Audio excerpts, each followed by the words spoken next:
the bathroom. She's always on the laptop trying to, you know, keep her job and so. So support is a very, very, very huge technique that one can use. Well, okay, now you've been talking about support, and here we're talking about women, right? But it shouldn't just be directed to married women alone, because of course, you know, you have your spouse. That's why I talked about the bosses, the co-workers, the family members, so friends, everybody gets to support them. Exactly. But then let's talk about organizations, you know, that come out to support.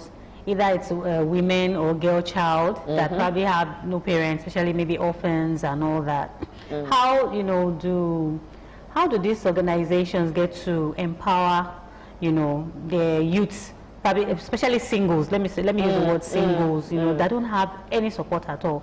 You know, I realize some organizations get to support people to some extent, and halfway they just drop them. Yeah. So okay, maybe for example, you're trying to teach them a craft, empower them, and then you just teach them the intermediate, you know, craft, and that's all they get, and then you expect them to go and open a salon or a shop or, you know, something, and you just did a preliminary stage of that craft. So how do they, you know, get to, you know, enjoy a full support while being single or being helpless? Economic empowerment, social empowerment, political empowerment for anybody, not even just women now, should be holistic.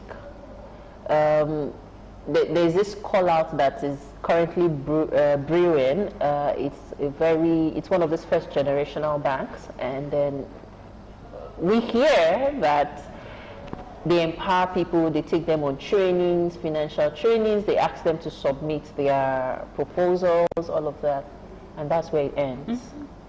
And then the next thing, they are calling in for another cohort. Exactly.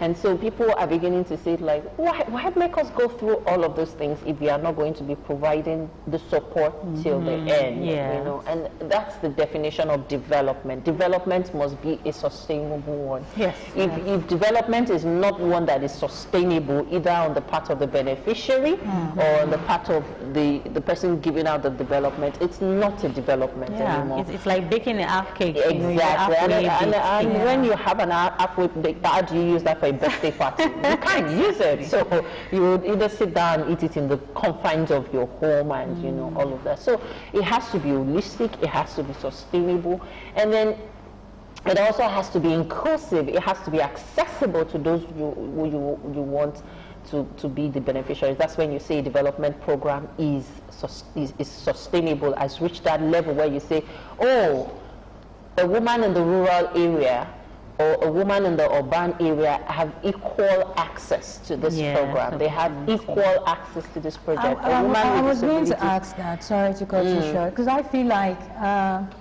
the men watching right now are probably going to say something like this, you know, every year there's so many days dedicated to women. And for each of these days, there's always an empowerment program left, right, center. People are constantly doing things, you know, for women. But if you also look at it, it's looking like enough is not done yet. So we're not sure where the problem is, if it's in the initiatives that are being pushed out there, or the perspective of the women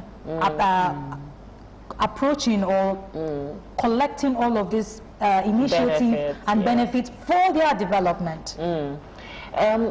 There is no one cap fits all in all of this. As much as you have people who are, you know, putting out sustainable initiatives, you also have the beneficiaries who are like, oh, we've had enough. This one too don't do, you know. You also have systemic barriers that makes it look like not so much is being done. I get bashed all the time when I come up with, you know, empowerment schemes, and I say women only. They're like, is it only women that are in this world? You know, you get bashed all the time, and then it looks like you do it for women all the time, and more women keep coming. It's like it's not trickling down, and then that's where I feel like more women still needs to support more women. It's not enough for a single woman to want to support hundreds of women, while the hundreds of women who have been beneficiaries do not go out there to support more hundreds. But you know, our society actually actually is a bit. It's a bit difficult to really develop yourself to the extent. It will take time. It will take time to develop yourself to the extent of helping other people.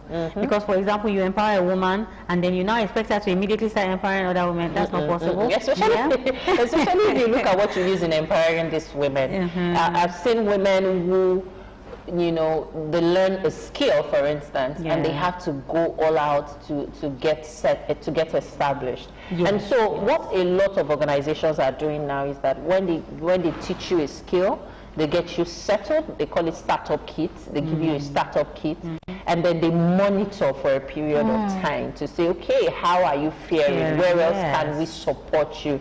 So that way, the development, the empowerment is sustainable. And then you know, oh, okay, maybe this woman we gave a sewing machine the last time. Our immediate need is a generator because where she's working, she does not have power supply. And then you begin to say, okay, how do we do this? How can she also save, you know, to meet us halfway and things like that? So I feel like a lot of organizations are looking in that direction. This is also a call out to our government to say it's not enough to gather, you know, people, a lot of women at a location and say, we want to empower you today. And then you give them stomach infrastructure. We know that hunger is in the land. We can do better. We can be intentional about empowering our women. And there's so many ways to empower a woman. So a lot of women, they know what to do. All they need is just that training, that skill. A lot of women, they already have this skill. They just want to upgrade their skills. So it's not just a one-cap-fits-all. You know, when you are doing your programming, when you are releasing your programming out, ensure that you are considering intersectionalities. Because what a woman in the urban area needs is not the same need as a woman in the rural. Definitely. What a woman, if for instance, we did a training on reproductive health, and then we took it to the women in the rural. They were like, huh? Like whatever. Just say your piece and go. In the actual sense, they need to be more aware of their reproductive health, right? But I mean, at that point in time, that's not their concern. And so you just have to, you know, develop your programs in the way that it speaks to your audience. Don't develop a program that does not speak to your audience, because at that time you've not made impact. You're bringing solution for that you don't have. Exactly, and they're looking at you like, say your piece and let us be. They'll be reluctant about exactly. So it's a whole lot of work to be in the development space. As an organization, as a government, it's a whole lot of work, but we have to be intentional about it, because like I said, when you empower a woman holistically now, not just half-baked empowerment, not just empowerment that she will now have to continue to suffer, and then at the end of the day, the skill or whatever it is she has initially get is lost in the process of trying to stand up and all of that. So and that's why a lot of, you know, fellowships like the MWF, they don't just give you the experience, they don't just give you the network, they follow through. You have alumni groups that, you know, you can always get resources, you can always get connections, you can always get people to buy into your initiatives, and then they continue to give you that support until you come out to say, oh, I'm tired of this support that you people are giving me. Do you get tired? So I mean, that's what, you know, sustainable development for women is all about right now. We're gradually drawing the program to an end, and I know that there are a lot of stay-home moms watching right now. Some used to be very active, some used to be very passionate before motherhood settled in. Of course. And some would want to get back on track, but you know, because they've not been in the space for a while, they've lost touch of some of these assets. And you know, the internet, the cell phone we have, is a place where there are a lot of information, a lot of helpful information, but people just do not know how to navigate that. So for you now, you've had to be a participant for a lot of fellowships, you know, initiatives that has contributed positively to you. So how were you able to navigate some of these platforms to develop yourself? Okay, so let me say that I'm a stay-at-home person myself. You know, I stay home except maybe on Mondays like this that I have to be on the Ogtv. Otherwise, I don't have any other thing that takes me out of the house 9 to 5 or whatever. I don't have it. And so it gives me the opportunity to be able to go online and see what I can do, how I can be better. And then I'm also a member of so many, organizations that I think I can help from the confines of my home. COVID-19 has made us realize that a lot of us can be inside our room, have an office space in our room, and still be productive and still be impactful. And so that is one thing that I majored in. I leveraged on the power of the internet. In fact, I had specific settings. There are specific things I see, there are specific notifications I get that, okay, oh, I want to get this. And so if there are opportunities, I have them to notify me on my phone, and so I am quick to get this information and see what I can do about them. And when you also have that energy to contribute to your society, you really do not need a 9-to-5 job to do that. You can volunteer. I mean, that's one thing we do not preach a lot of the time in this part of the world. You don't need to volunteer for a big organization. How about volunteering for a school? How about volunteering for a nursery? How about volunteering for a media house? How about volunteering for an hospital? You possibly do not even have a degree in these things, but I mean, you can help them to say, okay, I want to be coming here every Tuesday to do this, to do that. And so when you gather all of these experiences together, it brings you bigger opportunities. Like I used to tell people, I don't have a 9-to-5 job when I got into MWF. When I got into MWF, I saw a lot of people who were... For the records, MWF? Mandela Washington Fellowship. We were doing big. People who I consider, oh, this one a millionaire. They all had jobs.